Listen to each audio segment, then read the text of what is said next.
Guys, welcome to Better Bachelor. My name is Joker with a face for radio and a voice for print. We're going to jump right into it today. Amazon to make the next James Bond emotionally sensitive.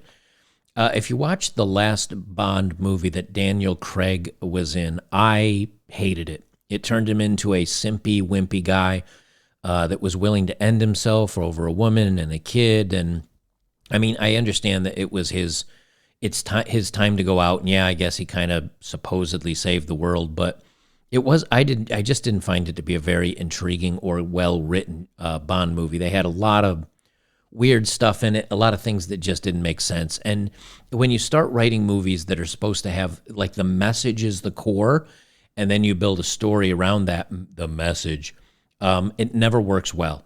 Now, if you have a movie that has a good story, and you decide to put some characters in there that are strong or whatever, then you're good. A good example of this that I've really been enjoying lately is Seth MacFarlane's The Orville.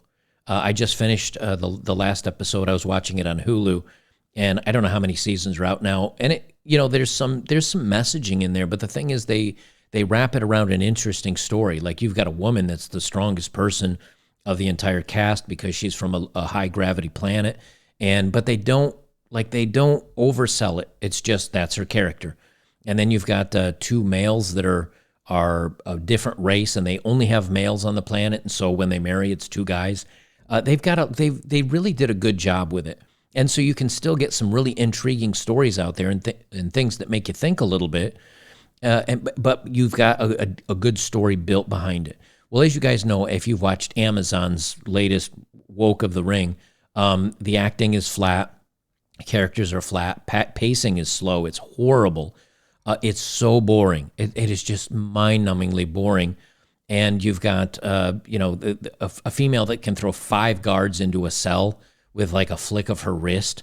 20 males getting beat up by this ice troll, and she can single-handedly take it out. And all of a sudden you realize, okay, the messaging is bad, the story is bad, because they're all basing it around the message. Well, here we've got the next Amazon to make the next James Bond emotionally sensitive. I'll read the article. A quick reminder, I'll be doing a live stream tonight over at betterbachelor.locals.com. Depending on when you're watching this, maybe I should say the date. Today is the 22nd of September. So if you're watching this video after it's up for a day or two, it's going to be, my live stream is on the 22nd, probably around 6 or 7 p.m. Sometime Eastern. It's about Twitter women bragging about themselves. And I like doing those over on Locals because I can use colorful language and make fun of it a lot more than I can here on YouTube.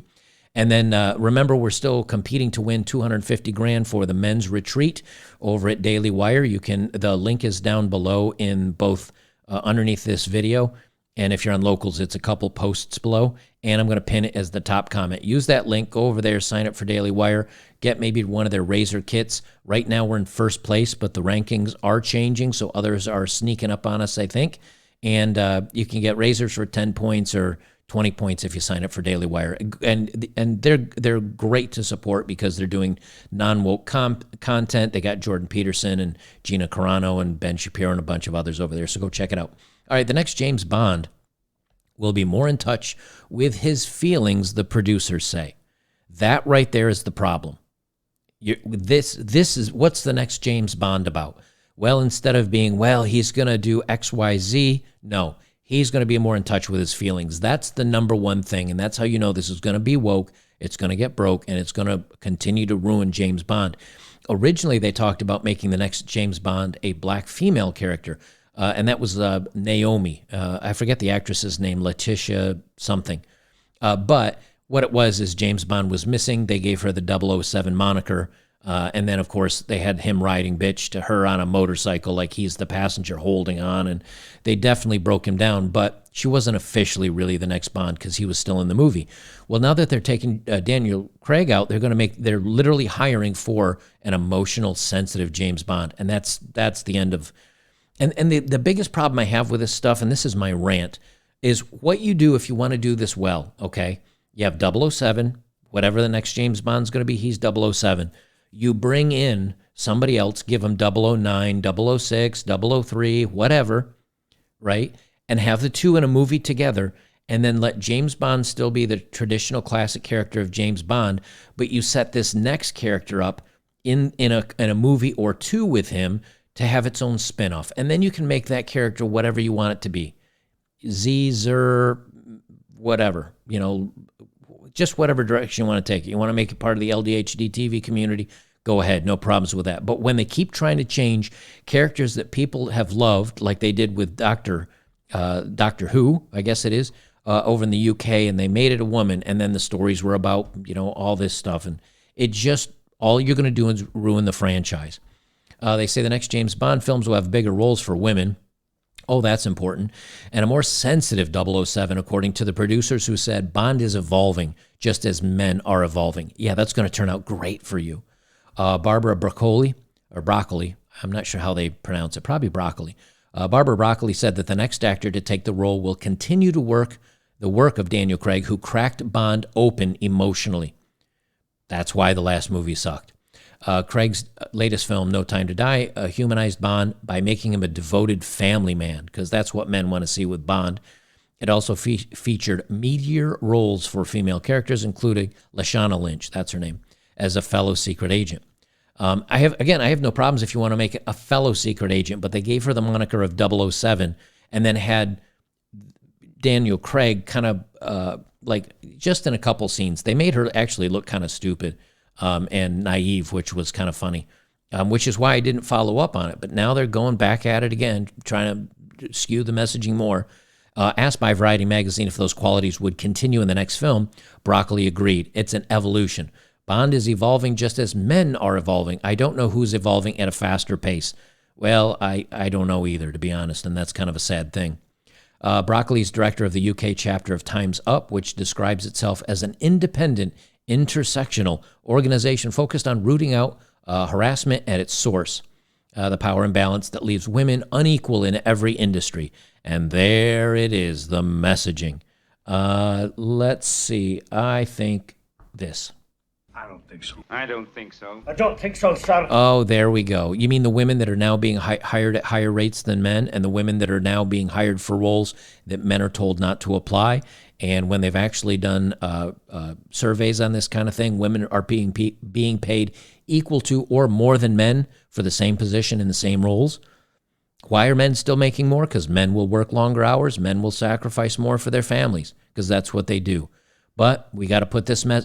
What blows me away about this stuff and makes me so mad about it is that even when women are now graduating college at a 60% rate versus the 40% rate of men, and women are getting higher degrees, and women are getting jobs that men aren't even allowed to apply for now in many cases, and they find that the pay gap is BS and everything, you know what women still say? We're being held back. We're being held down. See, even when they're in first place, it's not enough. They have to grind men with the heel of their boot into dust, and anytime anything bad happens to them, they're still going to point to that little smear of men on the sidewalk and say it's their fault. There's no point in which women will say, you know what, problem solved. We got this. We feel there's now a good balance, and we're okay. It's never going to happen. And if women ruled everything and were in control of everything, and the society started to collapse and fall apart, they'd start pointing to men not holding up their end of the bargain with all the manual labor and slave work they have them do. They'd still say the slaves aren't working hard enough. We're whipping them as hard as we can, but they're not doing hard enough work. It's still the men's fault. That's what I feel right now, and I get so tired of it. There's never a time where women are going to, these feminists are going to let up and say, you know something, we've won. We feel we're there. Never, never, never. Just understand that. They say early days in the search for next Bond.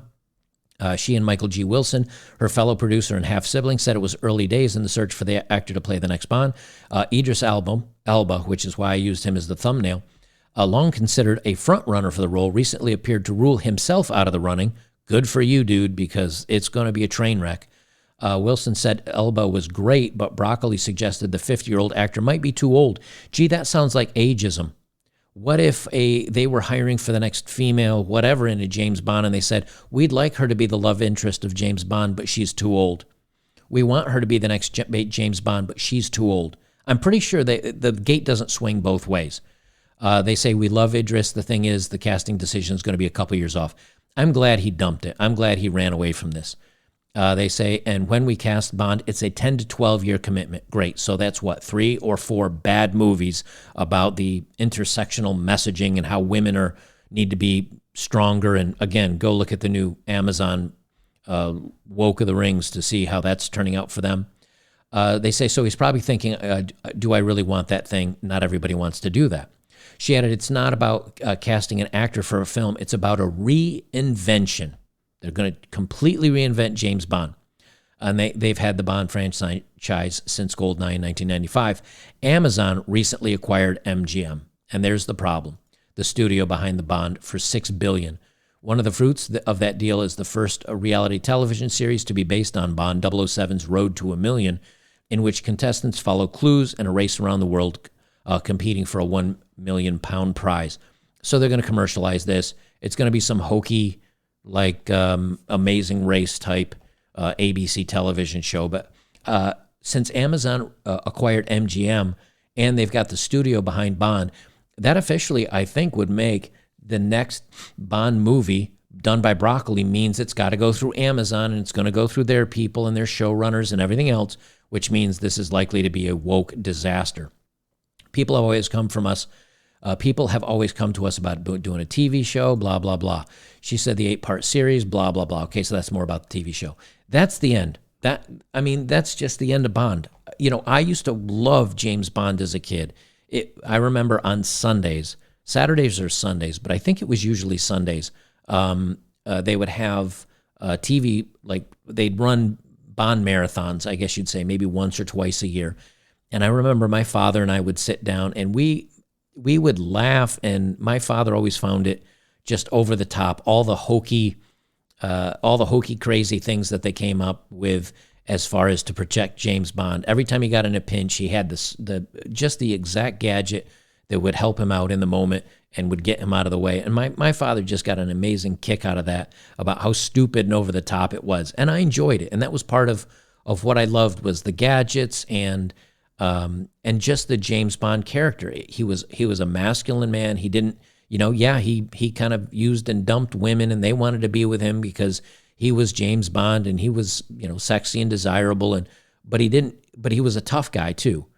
And now they're changing him into the soft with feelings, and women are going to be kind of becoming more in charge of stuff, and it's just not James Bond anymore. They can call it whatever they want, but to me, the James franchise pretty much ended with Daniel Craig, and it ended on a whimper. And going forward, it's just going to get worse. So I don't know what they're going to do. But for me, I'm out on this one.